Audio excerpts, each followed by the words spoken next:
Mission APSC AEN JEE নামৰ YouTube চেনেলটোলৈ আপোনালোকক স্বাগতম জনাইছোঁ। যদি আপোনালোকে পোনতেই মোৰ চেনেলটোলৈ আহিছে তেতিয়াহ'লে প্লিজ মোৰ চেনেলটো লাইক, শ্বেয়াৰ আৰু ছাবস্ক্ৰাইব কৰিব। এই চেনেলটোৰ যোগেদি মই বিভিন্ন ধৰণৰ APSC ৰিলেটেড AE আৰু JEE যিখিনি কুৱেশ্যন পেপাৰ হয় চিভিল ইঞ্জিনিয়াৰিঙৰ সেইখিনি মই ডিছকাছ কৰোঁ। আপোনালোকে যদি প্লেলিষ্টত যায় APSC প্ৰিলিমছ পেপাৰ চিভিল ইঞ্জিনিয়াৰিঙৰ এটা প্লেলিষ্ট পাব, টেকনিকেল জব আপডেটৰ কাৰণে এটা প্লেলিষ্ট পাব, ঠিক একেদৰে এই লেভেলৰ কাৰণে APSC assistant engineer previous year paper কালেকশ্যনৰ এটা প্লেলিষ্ট পাব, ঠিক একেদৰে RS কুৰ্মী যিখন চিভিল ইঞ্জিনিয়াৰিং বুক হয় তাৰ ডিছকাশ্যনৰ এটা প্লেলিষ্ট পাব, একেদৰে APSC চিভিল প্ৰিভিয়াছ পেপাৰৰ যিখন JEE লেভেলৰ কুৱেশ্যন পেপাৰ্ছখিনি কালেকশ্যনৰ আন এটা প্লেলিষ্ট পাব। গতিকে আপোনালোকে যদি পোনপ্ৰথমে এই চেনেলটোলৈ আহিছে then please like, share, subscribe কৰিব ফ্ৰেণ্ডছৰ মাজত। আৰু আপুনি যদি বিভিন্ন ধৰণৰ PDF পেপাৰ্ছ যদি আপোনালোকক লাগে কুৱেশ্যন পেপাৰ্ছ বিশেষকৈ APSC চিভিল ইঞ্জিনিয়াৰিঙৰ কাৰণে দেন ইয়াত দিয়া বিজনেছ ইনকুৱাৰিজৰ নামৰ যিটো মেইল এড্ৰেছ আপোনালোকে পাব, সেই মেইল এড্ৰেছটোৰ যোগেদি আপোনালোকে মোক কণ্টেক্ট কৰিব পাৰে আৰু এই মেইল আইডিটোৰ যোগেদি আপোনালোকে মোক কণ্টেক্ট কৰিব পাৰে। চ' আজি আমি ডিছকাছ কৰিম APSCৰ এই পেপাৰৰ চিৰিজত আমি ডিছকাছ কৰি আছিলোঁ APSC প্ৰিলিমছৰ অপশ্যনেল পেপাৰ হিচাপে চিভিল ইঞ্জিনিয়াৰিঙৰ কুৱেশ্যন পেপাৰখন, আৰু আজি আমি 2018ৰটো কুৱেশ্যন পেপাৰ হৈ গৈছে। চ' আপোনালোকে প্লেলিষ্টত গৈ দেখা পাবই। চ' আজি আমি ডিছকাছ কৰিম 2016ৰ কুৱেশ্যন পেপাৰৰ পাৰ্ট 1। চ' আপোনালোকে দেখা পাইছে চিভিল ইঞ্জিনিয়াৰিঙৰ এখন কুৱেশ্যন পেপাৰ, এইখন 2016ত আহিছিল। অ'কে, চ' ইয়াতে কোনো নিগেটিভ মাৰ্কিং নাছিল, কিন্তু আজিকালি নিগেটিভ মাৰ্কিং আহে। চ' আজিকালি ৰিটেনৰ ৱেইটেজটো বহুত বাঢ়ি গৈছে। চ' আপোনালোকে কুৱেশ্যনবিলাক ভালকৈ মন দিব কেনেকৈ ছল্ভ হৈছে। চ' আজি আমি ডিছকাছ কৰিম। অ'কে, চ'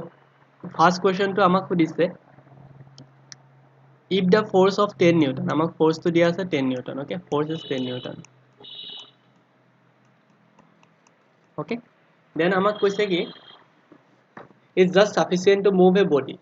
সেইটোৱে কি হৈছে just sufficient হয় বডিটো মুভ কৰিবলৈ, and the angle of friction এংগলটো আমাক 45 ডিগ্ৰী দিছে, যিটো বডি আৰু ছাৰ্ফেচৰ মাজত লাগি আছে 45 degree, okay, friction angle is 45 degree. So' আমি ছল্ভ কৰিম এই কুৱেশ্যনটোৰ ডাটাবিলাক মনত ৰাখিব, ফ'ৰ্চ ইজ 10 নিউটন আৰু আমাৰ ফ্ৰিকশ্যন এংগলটো 45 ডিগ্ৰী দিয়া আছে। অ'কে, চ' আমাক দিয়া আছে ফ'ৰ্চৰ ভেলুটো, ফ'ৰ্চ ইজুকেলটো মই অলপ চাইজটো ডাঙৰ কৰি লৈছোঁ, ফ'ৰ্চ ইজুকেলটো আমাক দিয়া আছে কিমান, ফ'ৰ্চ ইজ 10 নিউটন, আৰু আমাৰ যিটো ফ্ৰিকশ্যন এংগল দিয়া আছে, ফ্ৰিকশ্যন এংগলটো দিয়া আছে 45 degree. So' it is nothing but friction এংগলটো। চ' আমি জানো force is nothing but mg cos theta, right, mg cos theta, okay, so' আমি এফৰ ভেলুটো আমি 10 নিউটন জানো, এমৰ ভেলুটো আমি নাজানো, we have to find জিৰ ভেলুটো আমি জানো 10, কছৰ ভেলুটো cos 45 ডিগ্ৰী, আৰু আমি জানো cos 45 ডিগ্ৰী মানে 1/√2। চ' এই 10 কেঞ্চেল গুচি গ'ল, চ' এমৰ ভেলুটো আমি পাই গ'লোঁ 1/√2 এইফালে গুচি গ'ল, চ' √2 পাই গ'লোঁ। So' it is the value of M, আৰু এইটো আমি কি মাছ, ত' এইটো আমি কেজিত পাই গ'লোঁ। অ'কে, চ' বাট আমাক লাগে কিহত, নিউটনত লাগে, নিউটনৰ কাৰণে আমি কি কৰিম, weight is nothing but mg, right, এমৰ ভেলুটো 2 আৰু জিৰ ভেলুটো 10, so' will get finally 10√2। So' it is the correct answer. I think আপোনালোকে কুৱেশ্যনটোৰ এনচাৰ গম পাইছে কেনেকৈ ছল্ভ হৈছে। চ' নাও আমি নেক্সট কুৱেশ্যনটোলৈ যাম।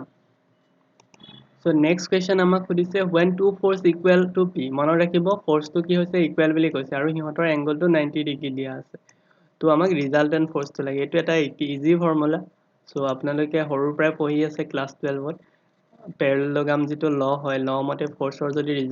ৰিজল্যুশ্যন কৰোঁ, so' the resolution force R is nothing বাট,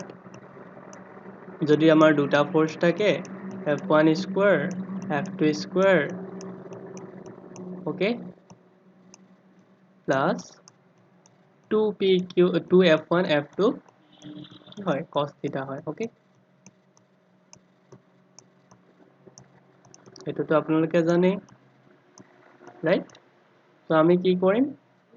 আমাক যেহেতু ফোৰ্স টু ইকুয়াল বুলি কৈছে আৰু ভ্যালুটো আমাক p দিছে সো ফোৰ্স ইকুয়াল টু আমি পাতি দিলো সো p স্কয়াৰ কাৰণ f1 equal to f2 equal to p so it will be also p so আমাৰ ৰিজাল্টেন্টটো হৈ যাব আৰু cos 90 ডিগ্ৰী আছে ওকে টু p1 p2 আৰু হিহঁতৰ মাজৰ এংগলটো আমাক 90 ডিগ্ৰী দিয়া আছে cos 90 ডিগ্ৰী সো আমাৰ কি হৈ গল So, আমি জানো cos 90 degree is nothing but 0. That means this whole term will be 0. So, আমাৰ থাকি গল root over 2p square. So, আমি root over 2 to আমি বাহিৰৰ উলিয়াই দিলো বা আমি p to বাহিৰৰ উলিয়াই ললো because it is a square root over cancel হৈ গল আৰু থাকিলে আমাৰ root 2 বাহিৰত. So, finally আমাৰ answer to হৈ গল root 2 p. Root 2 p. So, আমি চাও অপচনত আছে নে নাই root 2 p. চাই লও. Yes, root 2p is the answer. Then আমাক কৈছে the moment of inertia of a triangle of a base altitude h with respect of centroidal axis parallel to the base. মনত ৰাখিব যদি আপোনাক centroidal axis ৰ পৰা যদি আপোনাৰ moment of inertia সুধে triangle তেতিয়া হলে আপোনাৰ ভ্যালুটো হ'ব bh^36 আৰু যদি আপোনাক সুধি দিয়ে এটা চেঞ্জ কৰি কি with respect to base আমাক লাগে তেতিয়া আমাৰ হৈ যায় bh^12. Then in case of redundant frame or ক্ষেত্ৰত কি হয় m should be greater than 2j minus 3 মনত ৰাখিব আৰু যদি আমাক imperfect সুধে m is less than 2j minus 3 আৰু যদি আমাক সুধে perfect frame then m equal to 2j minus 3 মনত ৰাখিব next আমাক সুধিছে question number 5 what the section modulus of a rectangular section with a base b and is section modulus তো আপোনালোকে জানি section modulus is nothing but I by z okay so I এর value তো আমার rectangular কারণে কি হয় bd cube by 12 so আমি সকলে মনতেই রাখবো এটো বস্তু আসলতে আৰু z এর ভ্যালু তো আমার কি হয় d by 2 so আমার 2 এ 12 কাটি গল 6 হৈ গল d এ cancel হৈ গল so we will finally get bd square by 6 right so I think you got the answers so option A is the correct answer so আপোনালোকে এইবিলাক question paper বহুতে important হয় so আপোনালোকক যদি পেপাৰ লাগে then please মোক জনাব মোৰ মেইল আইডি টো মোৰ ডেসক্ৰিপচন বক্সত আছে চেনেলটো যদি আপোনালোকে ভিজিট কৰে পাই যাব তাতে আপোনালোকে মেসেজ কৰিব so তেতিয়া মই আপোনালোকক question paper pdf ফাইল টো দি দিম so question number 6 ত আমাক সুধিছে as per the maximum shear stress failure yielding occurs in the material when the maximum shear stress is occur মন ৰাখিব maximum shear stress will occur at the half of the yield stress or যেটো আধা point that will be the maximum shear stress okay question 7 ত কৈছে the shear force can be obtained shear force তো আমি কি কৰো আমি যেটো আমাৰ bending moment diagram থাকে তাৰ যেটো slope সেই slope তো shear force represent কৰে মন ৰাখিব the slope which is described in bending moment diagram or যেটো slope হেইটো আমাক shear force find কৰে that means dm by dx is nothing but shear force কেতিয়াবা আপোনাক খুদি দিব পাৰে load কেনেকে obtain কৰা হয় তেতিয়া মন ৰাখিব the load will be obtained from d shear force or value to যদি আমি w লওঁ then dw by dx okay load can be obtained যদি আমি shear force ক dx এৰে dsf লিখিলো কনফিউজন হ'ব আপোনাৰ সো মানে যদি আমি shear force ক ডেৰিভেটিভ লৈ লওঁ তেতিয়া আমি কি পাম load পাম okay so কেতিয়াবা হেতু question হদি দি question number 8 ত আমাক কৰিছে this is question number 8 if the r is the radius of curvature of a deflection due to clockwise couple of moment m at the free end of a cantilever length l then the deflection at free end will be equal to l square by 2r okay so free end or deflection to l square by 2r হয় okay এতিয়া আমি question 9 to কৰিম it is a numerical question so আমি কৰিম boardত so first is 2 point load আমাক দিয়া আছে মনত ৰাখক কি হদি আছে কাৰণ মই একেটা স্ক্ৰিনতে দুইটা boardৰ লগত pdf টো চাবলৈ দিগদাৰ হয় so আপোনালোকে questionটো একবাৰ নোট কৰি লব ভিডিওটো পজ কৰি দুটা point load is equal to 10 kilonewton আছে আৰু ইহত কি হৈছে 2 মিটাৰ আঁতৰত আছে আৰু স্পানটো আমাক দিয়া আছে 6 metre the beam being a simply supported beam দিয়া আছে the magnitude of shear force between two loaded point দুটা loaded pointer মাজৰ যেটো shear force হেতু আমাৰ কি হয় হেতু দি আছে okay so আমি shear force diagram draw কৰিব লাগিব so let's see আমি boardত কেনেকৈ এটো কৰো so আমাক কি দিছে এটা beam দিছে beam টো আমাক কি আছিল simply supported আমি কেনেকৈ লিখো এনেকৈ লিখো right so আমাৰ দুটা load আছে ইয়াতে আমাক 10 কিলোনিউটন এটা লাগি আছে right ঠিক একেদৰে ইয়াত আমাক লাগি আছে আন এটা 10 kilonewton right so both are transverse that is vertical direction লাগি আছে so হিহতৰ মাজৰ যেটো distance আমাক এটো দিয়া আছে the distance is nothing but 2 meter আৰু ইহতৰ মাজৰ distance to 2 meter right আৰু এটো ইহতৰ মাজৰ যেটো distance that is 2 meter okay মই স্কেলত অকা নাই আপোনালোকে জাস্ট বুজিবলৈ ট্রাই কৰক ইহতৰ মাজৰ distance 2 meter এটো 2 meter এটো 2 meter so total distance to আমাৰ আসলে 6 meter so 6 meter is the total distance okay 6 meter is the total distance 6 meter okay total distance to আমাৰ 6 meter আছে next এতিয়া আপুনি চাওক আমাৰ ইয়াতে ৰিঅ্যাকশন আহিব দুটা right so reaction to by symmetry আহিব কাৰণ এফালেও 10 আছে এফালেও 10 আছে আৰু ইহত ইকুয়াল ডিসটেন্স ৰাখি আছে আৰু মাজতো মিড পইণ্ট আছে so সবতে 2 মিটাৰ 2 মিটাৰ আছে so আমি symmetry পৰা ইয়াৰ লিখিব পাৰো ইয়াৰ লোডটো 10 কিলোনিউটন হয় ইয়াৰ লোডটো 10 কিলোনিউটন এতিয়া আমি shear force diagram draw কৰিম shear force diagram আমি কেনেকৈ কৰিম 10 কিলোনিউটন তো কি হৈছে আপ আছে so আমি আপ যাম 10 কিলোনিউটন তাৰ পৰা আকৌ ডাউন আহিলে 10 কিলোনিউটন তাৰ পিছত কোনো লোড নাই দেন আমাৰ কি হৈ গৈছে আকৌ 10 কিলোনিউটন আহিছে ডাউনৱাৰ্ড ডাইরেকশন আকৌ এনেকে কোনো লোড নাই আকৌ আপওয়ার্ড আহিছে so this value is nothing but 10 this value is nothing but 10 আৰু ইহতৰ যেটো কিটা মিড পইণ্ট এই ডিসটেন্স তো shear force ৰ ভ্যালুটো আমাৰ কি 0 so এই এন্টায়াৰ সেকশনটোত কি shear force ৰ ভ্যালুটো আমাৰ 0 আছে আমাক সুধিছে হেতু কি যিহতৰ মাজৰ যেটো মিড পোরশন সেই মোর পোরশনটো shear force তো কিমান হ'ব so ইমান সহজে ওলাই গল কোৱেশ্চনটোৰ आंसर so আপোনালোকে ট্ৰাই কৰিব বস্তুখিনি বুজি পলে shear force আৰু bending moment diagram কেনেকৈ ড্ৰ কৰে তেতিয়া হলে আপোনালোকে বেছিকে ক্লিয়াৰ হ'ব আপোনালোকে যদি এইটো টপিকৰ ওপৰত ভিডিও লাগে দেন প্লিজ আপোনালোকে কমেন্ট সেকশনত জনাব then I will try to discuss this topic so next আমাক question number 10 ত আমাক সুধিছে four vertical columns of same material height and weight have same n condition to same দিয়া আছে the bulking load will be maximum for the column having cross section মনত ৰাখিব thin hollow circular কাৰণে bulking load to maximum হয় কাৰণ হিয়তৰ modulus zp ৰ ভ্যালুটো আমাৰ কি হয় সবতকে বেছি হয় then আমাক আৰু এটা নিউমেৰিকেল সুধি আছে a simply supported beam of length 6 meter beam or length to 6 meter দিছে distributed load 3 kilonewton আছে 4 meter the maximum bending moment সুধিছে okay so মই আকৌ বোৰ্ডত এতিয়া আপোনালোকক এটো কৰি দেখাম তো আমাক কি কৈছে আমাৰ এটা beam আছে beamটোত আমাক এটা লোড লাগি আছে 3 kilonewton beam to আমাৰ simply supported beam হয় আমাৰ maximum bending moment লাগে আৰু আমাৰ distance to 6 meter দিয়া আছে beam টোৰ span টো আৰু আমাৰ load টো আমাৰ আছে 4 meter I guess চাই লও হয় 4 meter 4 meter আছে 6 meter আছে 3 kilonewton per meter এতিয়া আপোনালোকে ৰিঅ্যাকশনটো ফাইন্ড কৰিব ৰিঅ্যাকশনটো আমি কেনেকৈ ফাইন্ড কৰিম so আমি 3 kilonewton per meter or total load to আমি চাম total load কিমান 3 into 4 মানে 12 kilonewton per meter হৈছে আমাৰ total load so total load to আমাৰ generally কি হত এক কৰিব total load will be act at the midpoint of 4 meter that means 2 meter distance ত আমাৰ এটা point load আছে so 2 meter distance ত আমাৰ এটা point load আছে suppose point load is 12 3 into 4 মানে 12 আমি কি কৰিলো UDL to point load লৈ কনভাৰ্ট কৰি ললো so that I can easily find the reaction means ইয়াত এটা array আছে এটো আমাক free body diagram বুলি কয় আৰু এটো ইয়াতো যেহেতু এটো simply supported beam ইয়াতো আছে এটা RB যদি beam to AB হয় okay this is a A point this is the B point so আমাৰ distance এফালে হৈ গল 2 meter আমি mid point ত এক কৰিব যেহেতু আৰু এফালে হৈ যাব আমাৰ distance to এফালে 2 আছে আকৌ এফালে 2 আছে 4 meter right so আমি 12 ইয়াৰ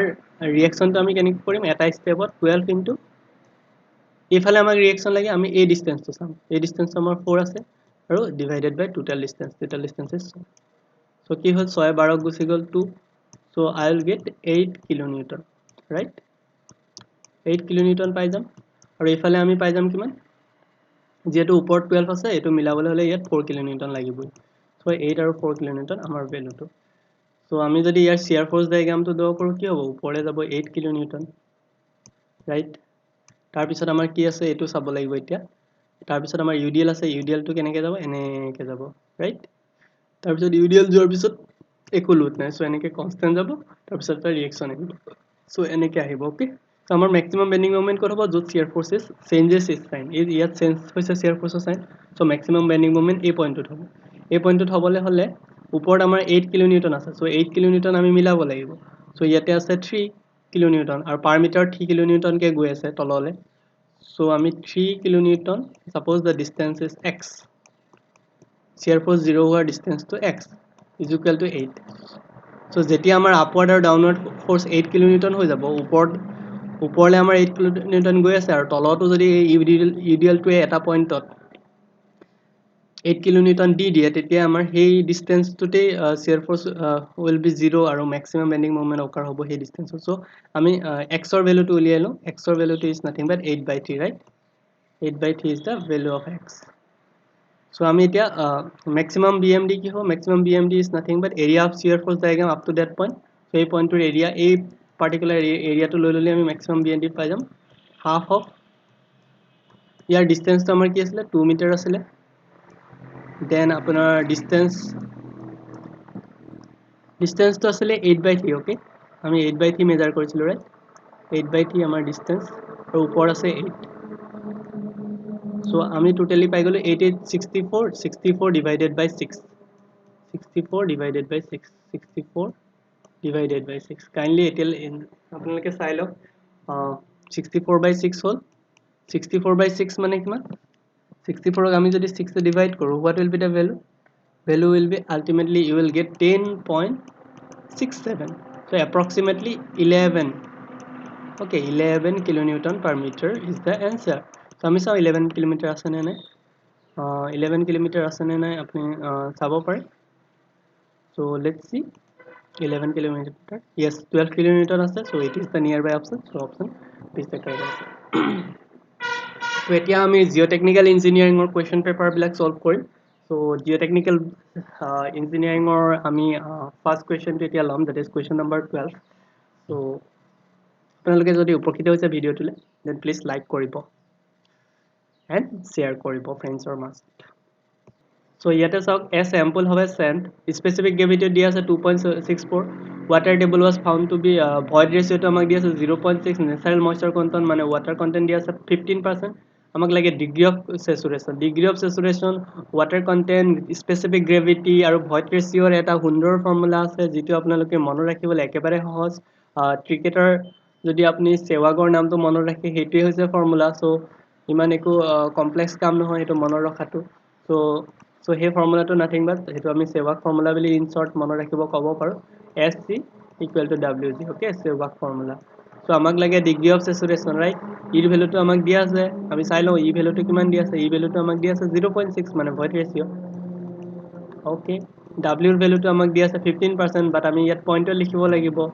because this formula is valid for point jodi ami sob pointer loi aso void ratio pointer loi aso g value to amak dia ase 2.64 right sai lo is 2.64 আমাক লাগে degree of saturation আপনি যদি এটো solve করে s is nothing but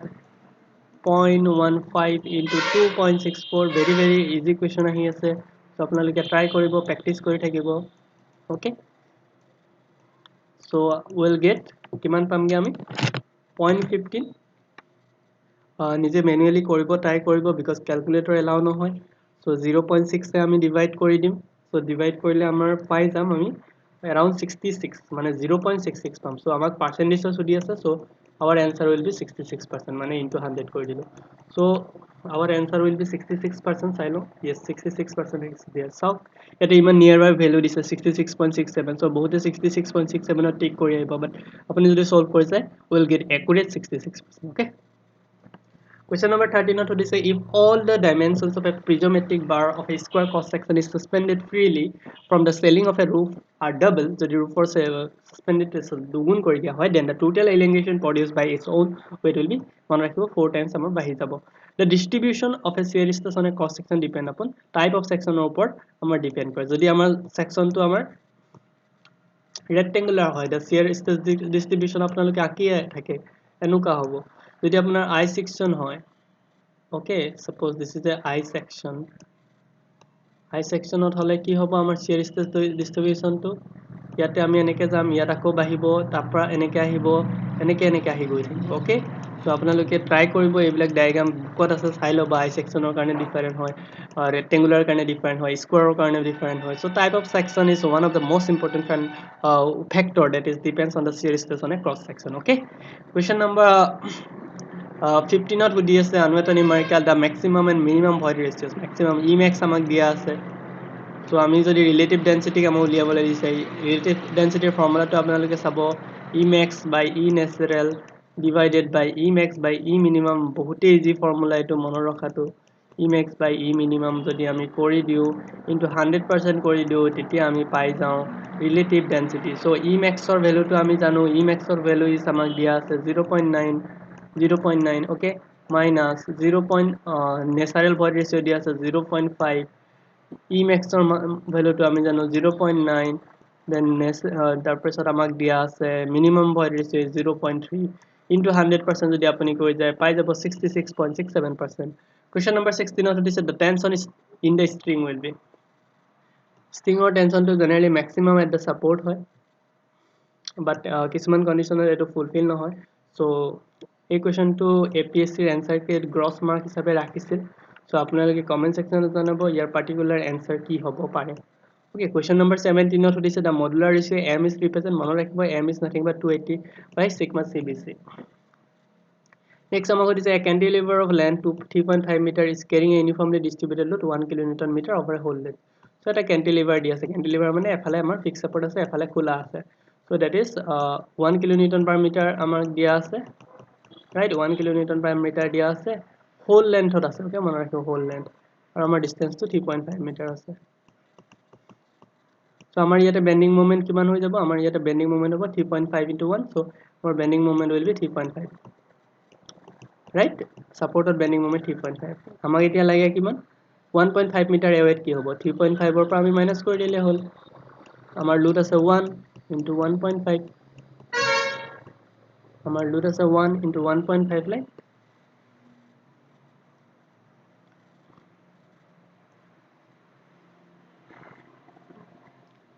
আমাৰ লোডটো 1 আছে, আৰু আমাৰ ইয়াতে এটা ৰিয়েকশ্যনো থাকিব, right. So' reaction is nothing but 3.5, আৰু ইয়াৰ ডিষ্টেঞ্চটো 1.5। আমি যদি এইটো কৰি চাওঁ, চ' আমি ফাইনেলি আমি পাই যাম 2 kilonewton per metre. Okay, question 19ত the section modulus of a circular section modulus. Circular কাৰণে section modulus by the pi d cube বাই 32 মনত ৰাখিব। কুৱেশ্যন নম্বৰ 20 তথা এই ভিডিঅ'টোৰ অন্তিমটো কুৱেশ্যন দ্য কেৰেক্টাৰিষ্টিক ষ্ট্ৰেছ আমাক সুধিছে M25। ইয়াতে যিটো নম্বৰ থাকে সেইটোৱে হৈছে characteristic strength, and that is 25 Newton per mm square. এইটো আমি জেনেৰেলি MPত ডিনোট কৰোঁ বা Newton per mm square denote কৰোঁ, that is 25 Newton per mm square. Those all are 20 questions which are asked in APSC prelims in the year of 2016. If you liked my videos, then please like the videos and also keep a comment so that I can improve. Okay, so till now, bye bye. In the next part I will discuss from the question number 21. Thank you.